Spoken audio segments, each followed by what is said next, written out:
Hi guys, welcome back to the Drive Life channel. In today's video you join me just for a general drive and a general sort of catch up. We've got an emergency vehicle coming up behind. I know they've gone. It's okay. So yeah, in today's video I'd sort of talk about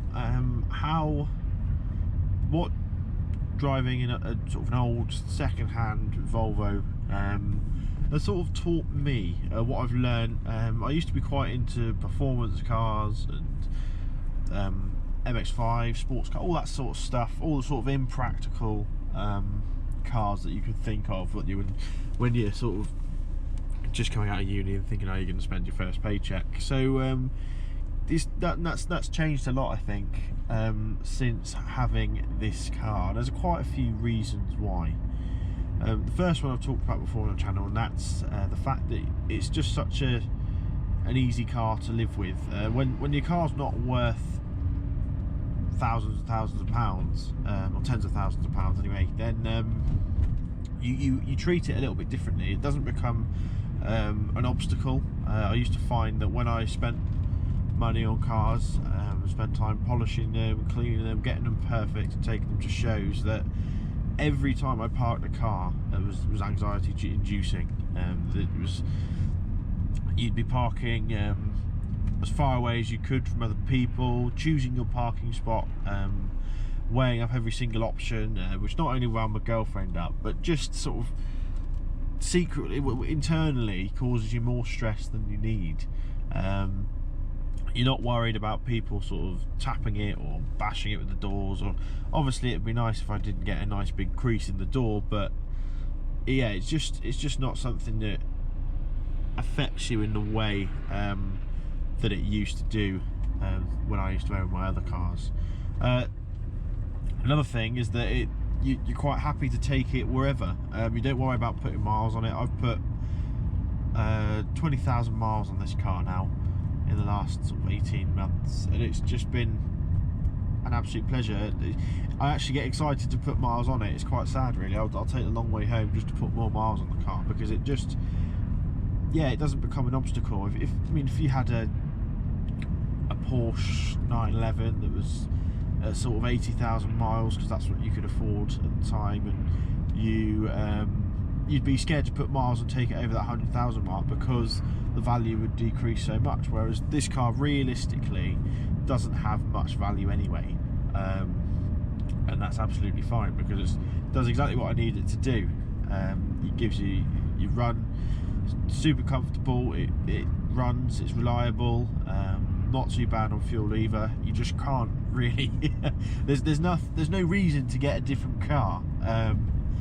Now, the second thing that I've found is that these cars are essentially like an old Labrador dog that you just can't bear to put down, and you'll just spend as much money as you want at the vets, or as much money as they need at the vets to get what they need, because it's just sort of under your skin and part of the family. Now, I spoke to my girlfriend the other day about potentially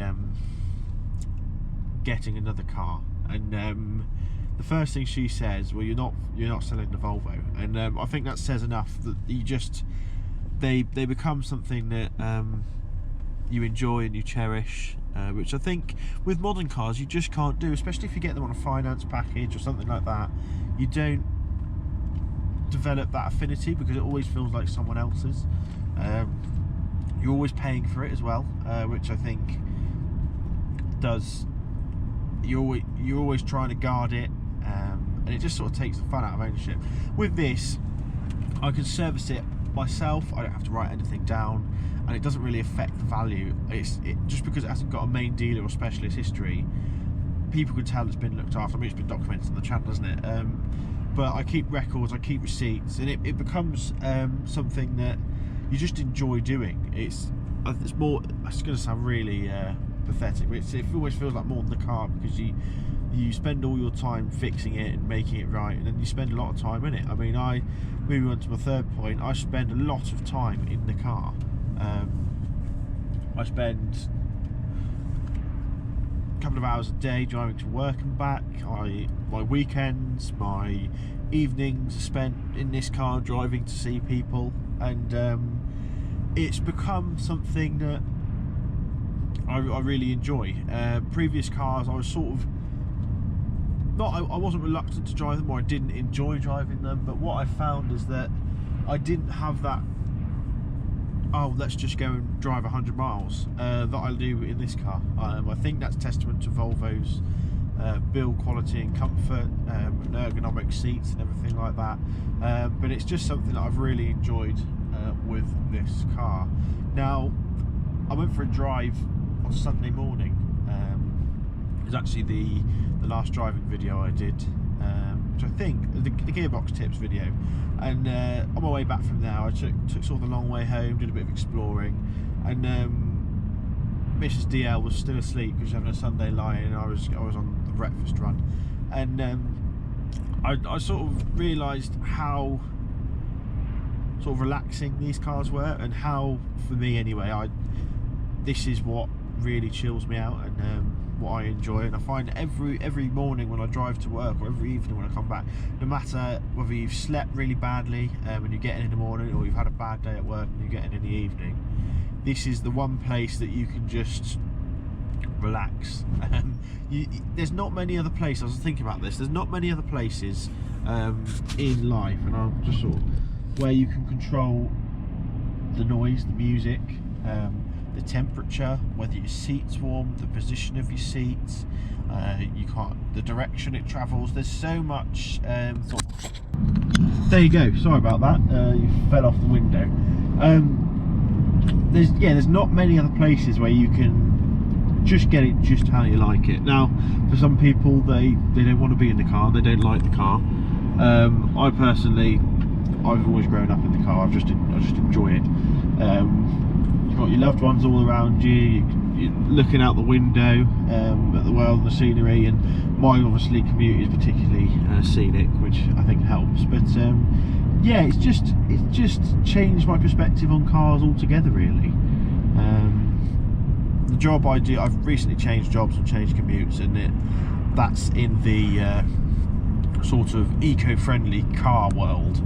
And it's put a different perspective on that as well.